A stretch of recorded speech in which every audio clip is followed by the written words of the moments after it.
We have just got to the end of day 26 of the Undercover Policing Inquiry, Tranche 3, Phase 1. We've been listening to the live questioning of Steve Hedley, and different to usual, rather than someone talking about what he said, I got Steve Hedley actually here. Steve, what do you make of your experience of giving evidence to the Undercover Policing Inquiry? Well, I said in there, and it's on record, I didn't come here expecting justice. I don't think we'll get justice from this. I came to put on the record the appalling behaviour of the Special Branch and the SDS and the politicians behind them, who allowed women basically to be assaulted under false pretexts, conned into relationships, had workers blacklisted. And I made the point, I think strenuously at the end, that this creeping authoritarianism is why we've got 7 hunger strikers now.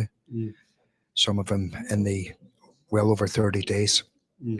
And in danger of losing their lives for doing nothing other than taking direct action in the style of the suffragettes. I mean, I think that was incredibly powerful that you named those 7 prisoners for Palestine who are currently under hunger strike.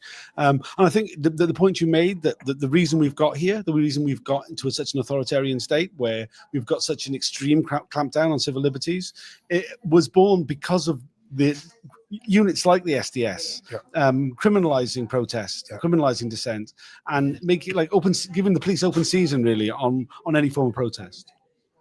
Yeah, and I mean, look, I'm not going to make this lightly, but I think we have got in this country now, we are on the verge of a police state, and that state is being driven disgracefully by the Labour Party and Stammer, and it's bleak because it looks like the only opposition he's going to have is going to be the far right in Farage.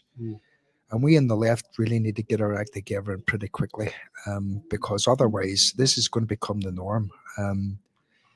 People at the minute, we know people at the minute in the medical profession, teachers, I'm one of them, right? We can't work because of our support of people opposing the genocide. Okay, we cannot work. We're forbidden to work because we're supporting people who are opposing the genocide. We're supporting the victims of a genocide, and this country's complicity in it. And you know, I just have to go back to those youngsters on hunger strike, and we went through this in Ireland in 1981. 10 young men died on hunger strike. And this state has got its hands, and Margaret Thatcher at the time had its hands soaked in blood because of that. And we can't allow it to happen again. And people out there, look, if you can't put yourself in the direct action yourself, put a poster in your window, put a Facebook as your put a photograph of the hunger striker as your profile picture. Spread the word, because they're doing the best to keep this out of the media, and we're going to end up with people dying because they're standing up for other people and trying to prevent the genocide. They are acting completely within international law and trying to prevent the genocide, and we cannot let these people die. Yeah, I think it's really sobering. I mean, so much of what we talk about the inquiry obviously is historical, but these are real world events that are happening right now, and they're so much more important because of the fact that they're happening right now. And I think the work of all the different direct action groups opposing the genocide is the great calling of our time, right? What we've witnessed over the last couple of years, that Israel is, I mean, it goes back much further than that, right? Done to Palestinian people it's some of the worst things I've ever seen,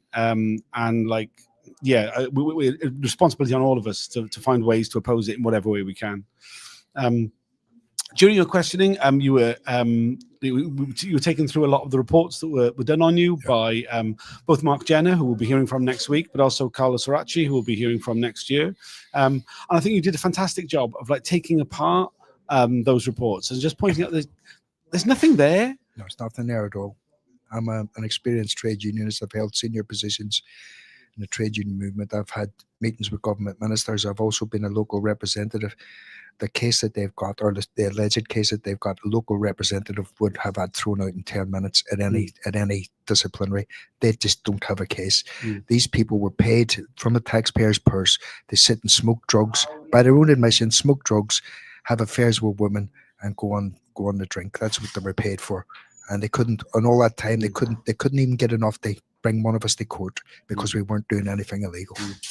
And I mean, what I would say is also it's not unique to you. All these reports are like this. There's this constant sort of willingness to label people as violent based on very little. I mean, like it seemed mostly it was based on your accent was one of the main reasons you were being characterized as violent. He had a violent Irish accent. Like what?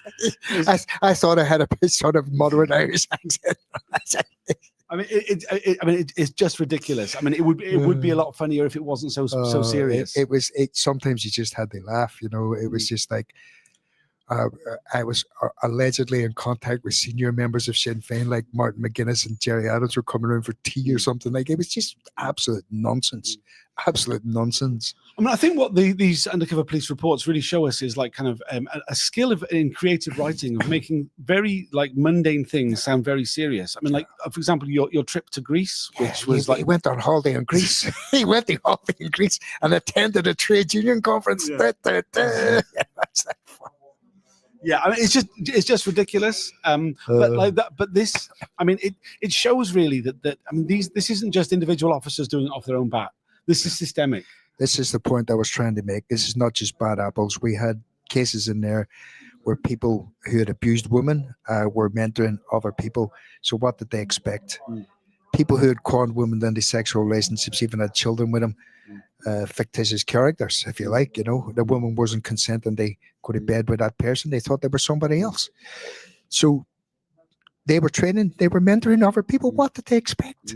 What did they expect? And I think it's what's really coming to the fore now as we're going through so many of these reports, so many of the writing done by these undercover officers in forms of letters to the women, that there really is a template. Oh, yeah. That we're seeing the same phrases crop up. We're seeing the same style of writing crop up.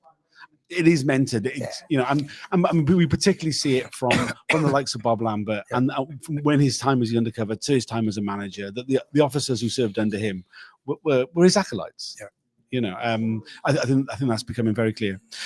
Like, so you've given evidence just straight after S, who was the wife of Mark Jenner, and a few 2 days after Alison, who was deceived into a relationship by Mark Jenner. Next week, the next couple of days, will be from Mark Metcalf and Graham Smith, two activists who you knew from from that time, and then next week we'll be hearing from Mark Jenner himself. What are you hoping to hear from Jenner when he finally gets questioned?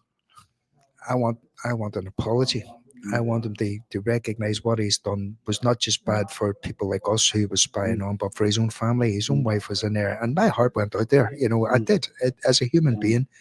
See, that woman was deceived for 5 years, and for the whole of her marriage. The whole of her marriage, and she was just such a lovely woman, wasn't she? Yeah, and it was just, you know, the obvious victims of this are the people they spied on, but the other victims are the people that these. Let's say, but they are psychopaths. You would have to be a psychopath to be able to keep up that pretense for those 5-6 years. And they were given a medal. He was proud of the medal he got. He was proud of the medal he got. Yeah, have a little reward. You've conned this woman into sleeping with you for 5 years. Have a reward. And he's boasting about it in his statement. What sort of a person is this? You know, no self-awareness or. Yeah, it's just, I mean, I think Alison summed up really well where she talked about the upside down world that they created, where people with a moral compass were being like labeled as the baddies, and then those with no moral compass are commended and honored for the work that they do. It's insane. It's insane.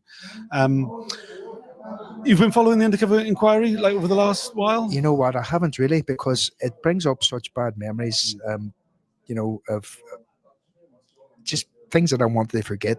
And I even thought about twice about coming here, what I was going to do, what would have achieved, but I wanted to be put on record. So we know there's going to be no justice, but we want to put on record, and that's really why I came. I think that's totally understandable. I think like so many people are being forced to relive traumas that they've experienced, to be taken back to things that have really affected their lives, and constantly being asked, well, how does that make you feel? I mean, I often get very frustrated by the kind of lines that the inquiry takes. I mean, like today for you were being asked about violence. I mean, I lost count of the amount of times you were being asked about like your association with violence. Was this event violent? Was that event violent? What I find particularly frustrating, like especially when it's a matter of public record, it's some public demonstration that you're on. Was there any violence? Well, I don't know. Have a look at the news reports. Have you done no research? Well, there was certainly violence when actually one of the SDS officers was beaten up by the RUC. Yeah. That's the only corroborated bit of violence he could point to, wasn't it? I mean, it is so nuts that like he's he constantly refers to people as violent in his reports, yet has no evidence of it. The only time he produces any evidence of violence is when the RUC beat him up. Yeah, that's exactly it, because there was no anything we done was done in self-defense. We were there to defend demonstrations, we were there to defend pickets, we were there to defend meetings. So look, I'm not a hero, and the people I'm with weren't heroes. We were just guys who we didn't want to be extremely violent or anything like that. We just thought people deserved that space, that they have political discussion, political debate without fascists coming along and smashing it up. And that's a fascist tactic. It always has been. They close down other people and they want to take power by controlling the streets, and we can't let them. Yeah, I think that's so relevant. It's relevant again today. Now, I mean, we see like this, putting flags on the streets, and the way that the fascists are going back on the streets in a way in which we haven't seen for a few years, and it's back again. And it's that thing of us on the left. We're kind of condemned to fight the same battles over and over. It's the task of Sisyphus, isn't it? But if we don't do it, then we just let them run rampage, and we will be marginalised, and we won't be able to organise. So we've got to do it. Yeah, no, I think you made that point really powerfully today. I think you were a great witness. I think you came across as incredibly credible. It was remarked by some of the people who were watching that whatever Mitting thinks of you, he's going to be left in no doubt of your honesty and authenticity as a witness. I mean, that came across very strongly. You made him laugh quite a few times, which I wouldn't say is that usual. Well, I mean, some of the questions I was asked: would you have brought this person in for breakfast if you were going to? If you knew it was an undercover copper, yeah, of course, I would have given 2 extra sausages. Like, well, what? Yeah, I mean, it's a nonsense. Yeah, and I mean, they're looking to get like certain quotes. Clearly, I mean, that's the impression you get. They wanted me to say something stupid, and I wasn't going to give them that. And I just thought they were trying to bait me. This nonsense about violence is nonsense about being Irish, and being Irish necessarily means you're violent. You've got an Irish accent. Yes, I have. Well done. I'm proud of it. I'm proud to be an Irish Republican as well. I'm proud to be an Irish Republican, and I'm proud to support the Palestinian struggle, and I'm proud to be a trade unionist. And so, what have I done wrong? Tell me where I've done wrong. What is against the law? Nothing. Yeah, no, nothing at all. Nothing at all. Cheers for coming on and doing this with us, Steve. I don't normally get the witness to come and talk afterwards, but it was really good. Cheers for coming down. And anything else you want to say before we sign off? Free Palestine, support the hunger strikers. Every one of you listen to this, do something for the hunger strikers this weekend. As Bobby Sands said, whatever you do, you can, be it little or big. Everybody's got their part to play in the struggle. Yeah, amen to that. Thanks for following us. We'll be back again tomorrow. Cheers for now.